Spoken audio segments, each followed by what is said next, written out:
आप भी अपना गुस्सा या फ्रस्ट्रेशन दूसरों पे निकालते हैं, या आपके साथ कोई ऐसा व्यक्ति है जो अपने फेलियर होने के बाद उस चीज़ का रीज़न किसी और को बताता है, या कभी भी ट्रुथ को एक्सेप्ट नहीं करता, हमेशा दूसरों पर ब्लेम देता है, या खुद गलत होने के बाद भी लॉजिकल रीज़न देता है, तो वेलकम बैक माय चैनल। और आज हम बात करेंगे एक ऐसी टेंडेंसी के बारे में जो कहीं ना कहीं हम सब लोग यूज़ करते हैं, जिसको हम बोलते हैं defence mechanism. So, defense mechanism of the mind. These are the unconscious way our mind protects us from emotional pain, anxiety, or inner conflicts. So, in psychology, defense mechanisms are strategies that our ego use to manage stress and maintain inner balance.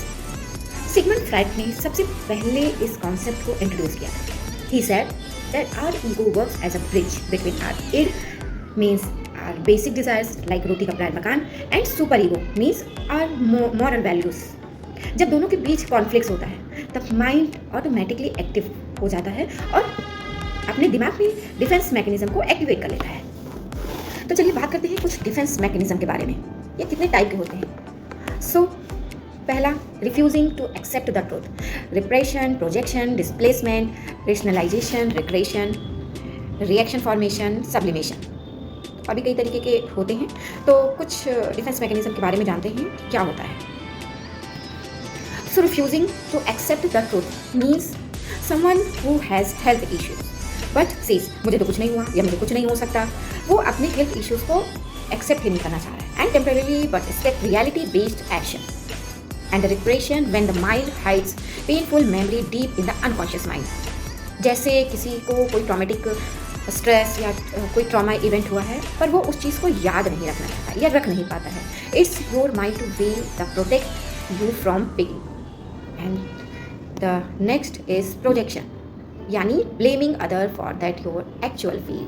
जैसे आप किसी से jealous हो पर आप accept नहीं करना चाहते, आप कहते हो अरे वो तो मेरे से जेलस है, वो मेरे से जेलसी फील करता है, बट एक्चुअल आप उससे जेलसी फील करते हैं। And the next is displacement, transferring emotions from one person to another.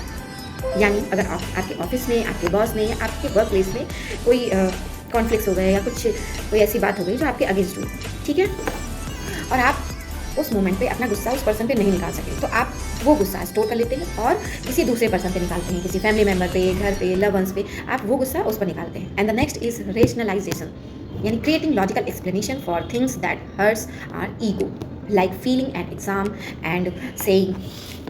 अगर आप किसी एग्जाम में बैठे और आप उसमें फेल हो गए, आपने कम स्कोर किया, तो आप क्या एक्सक्यूजेस देते हैं, अरे मैं तो बहुत पढ़ा था, मैंने तो बहुत पढ़ाई की थी, पर पेपर ही अच्छा नहीं आया, पेपर बहुत टफ था, या इलॉजिकल क्वेश्चंस उन्होंने किया था तो मैं आंसर नहीं कर पाया, मेरी तो पढ़ाई बहुत अच्छी थी, प्रिपरेशन बहुत अच्छा था। तो इस तरीके के इलॉजिकल आप रीजंस देते हैं। And the next is regression, when an adult behave childishly under stress. जैसे कोई बहुत स्ट्रेस में है, अडल्ट एज का है, पर वो बहुत बच्चों की तरह रिएक्ट करता है, रोने लगता है छोटी छोटी बातों पे, अपने आप को सही साबित करने के लिए। अगर वो कोई एक्सक्यूज नहीं दे पाता है, एक्सप्लेनेशन नहीं दे पाता है, तो छोटे छोटे टेंट्रम्स शो करता है, रोने लगता है। And the next is reaction formation, when you behave opposite to what you really feel.